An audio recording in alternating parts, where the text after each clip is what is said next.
Maligayang pagbabalik sa aking channel, kaibigan, para mas lalo ka pang kiligin at updated sa mga bagong movies, K-drama series. Pwede bang makahingi ng konting pabor? Paki-like and subscribe naman ng aking channel. Muli, salamat kaibigan!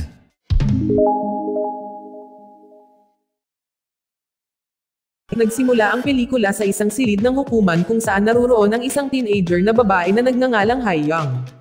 Siya ay kasalukuyang nilitis dahil sa pananakit sa tatlong kaklase na nang-aapi ng ibang mga tao. Si Hae-young ay hindi nahaharap sa malupit na parusa dahil ipinagtatanggol lamang niya ang biktima na binubuli.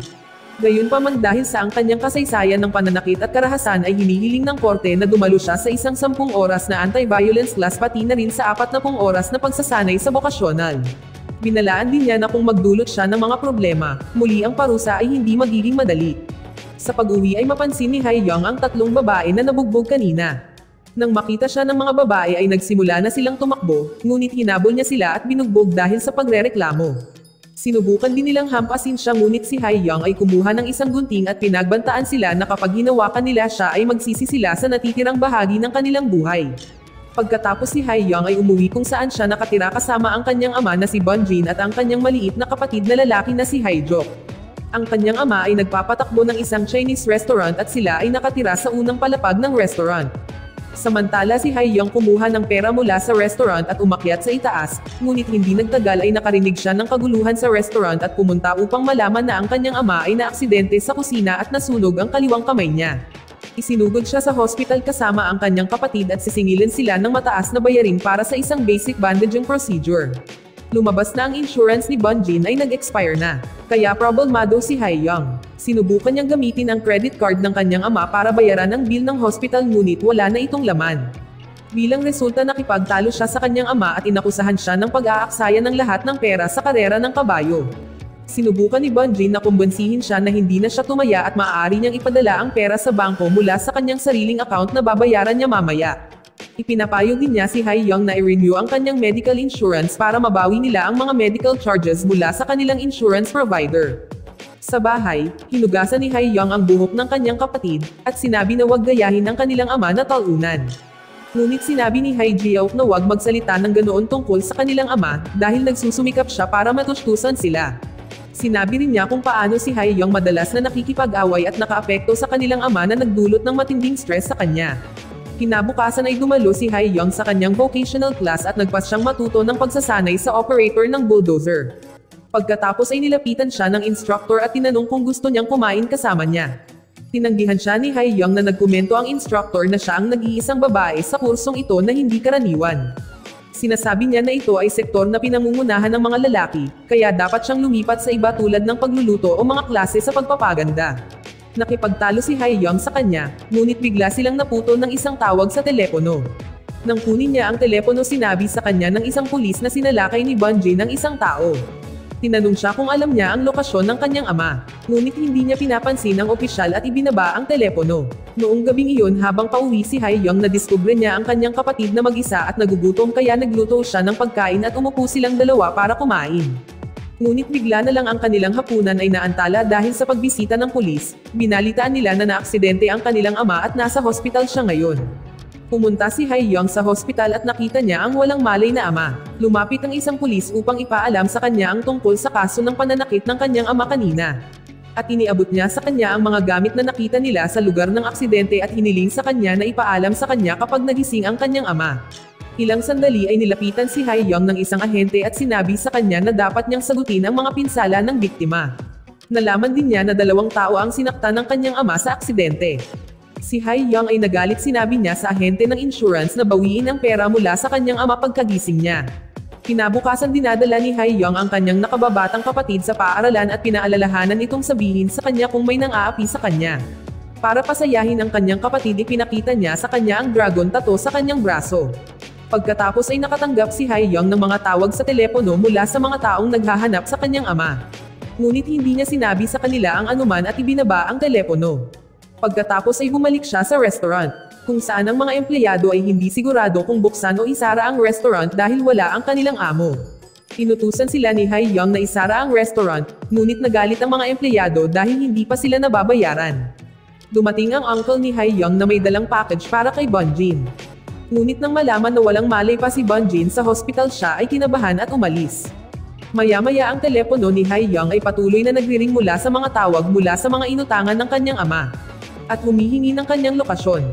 Ngunit si Hae-young nagalit, sinabi niya sa kanila na ang kanyang ama ay patay na at pinatay ang kanyang telepono at pagkatapos ay tumungo siya sa kanyang class session kung saan inatas ang magpatakbo siya ng bulldozer.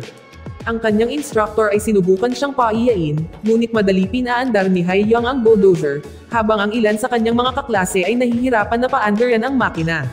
Noong gabing iyon si Hae-young ay umuwi sa bahay at nakita ang tatlong tao na inatasan na suriin ang restaurant at tinatalakay ang mga pagkukumpuni. Nagtanong si Hae-young kung naibenta ba ng kanyang ama ang lugar. Ngunit nilinaw nila na ang restaurant ay hindi pag-aari ng kanyang ama, ito ay pinapaupahan lamang sa kanya. Nalaman din niya na ang kanyang ama ay baon sa utang at may utang na malaking halaga sa may-ari ng restaurant. Gayunpaman si Hae-young naiirita sa mga estranghero na ito na pumapasok sa kanilang bahay kaya pinalayas niya sila sa restaurant gamit ang isang kutsilyo. Galit na pumunta si Hae-young sa hospital para humingi ng paliwanag sa kanyang ama, ngunit nalaman niyang kailangan itong sumailalim sa emergency surgery dahil sa mahinang vitals. Ang hospital ilang beses sinubukang makipag-ugnayan sa kanya ngunit pinatay niya ang kanyang telepono. Pagkatapos ng operasyon ipinaalam ng doktor kay Hae-young na ang kanyang ama ay brain dead at maliit ang tsansa na mabuhay. Pero sinabi niya na magsasagawa pa sila ng ilang test sa pagtatangkang maligtas pa ang ama ni Hae-young. Pagkatapos ay hinalukay ni Hae-young ang mga gamit ng kanyang ama at natuklasan ng ilang voice recording sa telepono. Napansin din niyang nakatawag na ito ng ilang beses sa isang numero na pagmamay-ari ng kanyang dating empleyado na si Choi Young-hwan. Kinabukasan ay pumunta si Hae-young sa pinangyarihan ng aksidente at napagtanto na walang mga crossover sa lugar ng aksidente. Sa tingin niya na maaaring ang mga biktima ang nag-cross sa harap ng kotse at ang kanyang ama ay nabangga ang kotse habang sinusubukang iligtas sila. Kaya si Hae-young ay pumunta upang makita ang biktima sa hospital, dahil ang lalaki ay walang malay ay nagtanong siya sa kasintahan nito tungkol sa aksidente, dahil kasama ang babae at kung paano ito nangyari. Gayunpaman siya ay hindi nakatanggap ng magandang sagot mula sa kanya, saka ang ina ng lalaking biktima ay ipinaalam sa kanya na ang kanyang ama nagmaniho ng lasing. Dahil dito si Hae-young at ang ina ng biktima ay nagkaroon ng alitan at si Hae-young ay pinalayas sa hospital. Pagkatapos si Hae-young naghihintay sa labas ng hospital at nang dumating ang babaeng biktima ay sinubukan niyang tanungin siya tungkol sa aksidente. Sinubukan ng babae na umiwas sa kanyang tanong kaya tinanggal ni Hae-young ang kanyang benda at hindi nagtagal ay nadiskubre na hindi totoo ang kanyang pinsala. Pagkatapos nagmadaling pumunta si Hae-young sa hospital upang malaman ang impormasyon ng biktima. Ngunit tumanggi ang nurse na magbigay ng anumang impormasyon tungkol sa biktima. Nang walang ibang pagpipilian, nagmamadali si Hae-young sa istasyon ng pulisya upang iulat ang kanyang nalaman.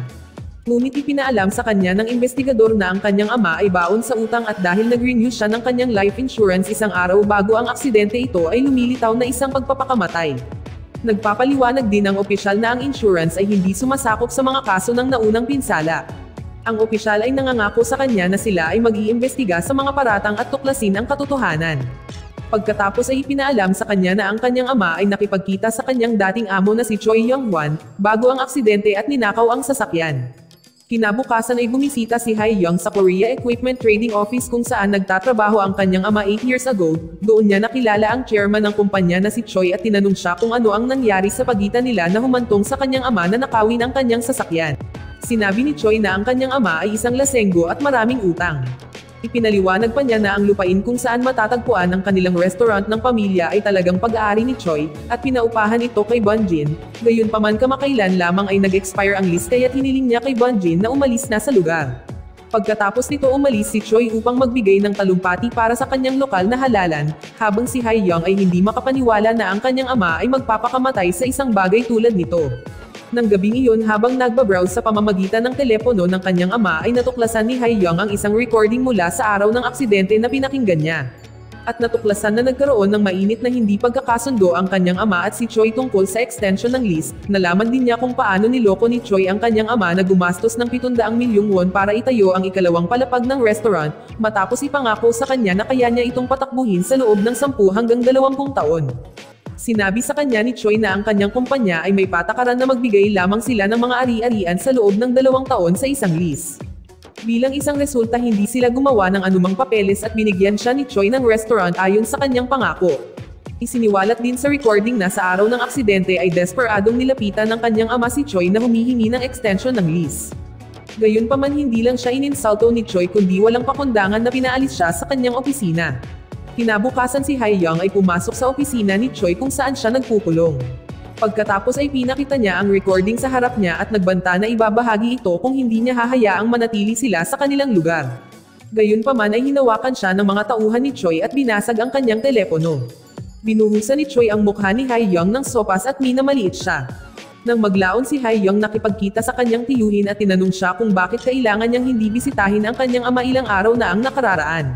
Pagkatapos ng ilang sandali ay nag-aatubili siyang umamin na siya ay nag-alok kay Bonjin ng 20 milyon won para umalis sa restaurant sa ngalan ni Choi.